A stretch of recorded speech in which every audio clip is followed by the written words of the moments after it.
संघर्ष ही जीवन है। एक बार एक किसान भगवान से बहुत ही नाराज हो गया। किसान बहुत मेहनती था।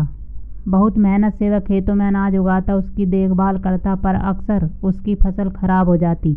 कभी सूखा पड़ जाता, कभी बाढ़ आ जाती, कभी तेज धूप, कभी आंधी। कोई न कोई कारण बन ही जाता कि उसकी फसल खराब हो जाती। एक दिन वह किसान गुस्से में आसमान की ओर देखकर भगवान से कहा, हे ईश्वर, आपको लोग सर्वज्ञाता मानते हैं कि आप सब जानते हैं। कहते हैं कि आपकी इच्छा के बिना एक पत्ता भी नहीं हिलता, पर मुझे तो लगता है कि आप छोटी से छोटी बात भी नहीं जानते। आपको तो ये भी नहीं पता कि खेती बाड़ी कैसे करते हैं। अगर आप जानते होते तो हर समय जो बाढ़, आंधी और तूफान आते हैं वो कभी नहीं आते।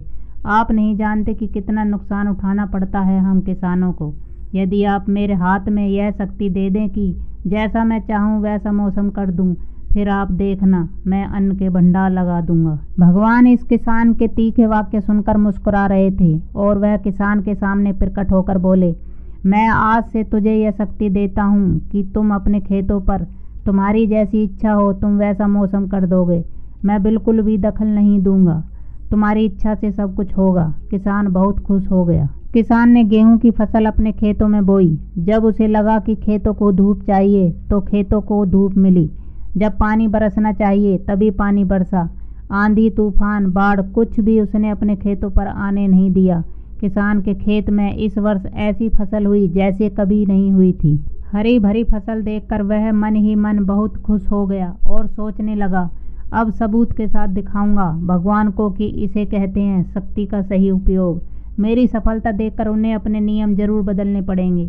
कुछ दिन गुजरे, फसल कटने को तैयार हो गई। किसान बहुत उत्सुकता के साथ फसल को काटने लगा, पर जैसे ही उसकी नज़र गेहूं की बालियों पर गई तो उसने अपना सिर पीट लिया और वह रोने चिल्लाने लगा। गेहूं की एक भी बाली के अंदर गेहूं का दाना नहीं था। सारी बालियां अंदर से खाली थी। किसान बहुत ही दुखी हो गया।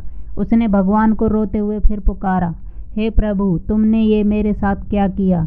क्या तुमने मुझे कोई सजा दी? भगवान बोले, पुत्र, ये तो होना ही था। तुमने पौधों को संघर्ष करने का मौका ही कहाँ दिया। ना तो तुमने उन्हें आंधियों से जूझने दिया, ना तेज बारिश को सहने दिया और ना ही धूप में तपने दिया। एक भी चुनौती का सामना तुमने उन्हें नहीं करने दिया। इसलिए सारे पौधे अंदर से खोखले रह गए। जब आंधी, तूफान, तेज बारिश और धूप पड़ती है तभी ये पौधा अपने अस्तित्व को बचाने के लिए संघर्ष करते हैं और इसी संघर्ष से एक बल पैदा होता है जिसमें शक्ति होती है, ऊर्जा होती है। और यही ऊर्जा पूर्ति तेरे गेहूं के दानों की तरह जो नहीं फूटी। तूने उन्हें कठिन परिस्थिति से गुजरने ही नहीं दिया जहां उनके अस्तित्व का जन्म होता। सारी बालियां इसलिए खाली हैं, इसमें एक भी गेहूं का दाना इसलिए नहीं है क्योंकि तुमने अपने पौधों को संघर्ष कराया ही नहीं। कहानी की सीख। सोने में चमक तभी आती है जब वह आग में तपने, गलने और हथौड़े से पिटने जैसे संघर्षों से गुजरता है। कोयले का टुकड़ा हीरा तभी बनता है जब वह उच्च दाब और उच्च ताप की मुश्किल परिस्थितियों से गुजरता है।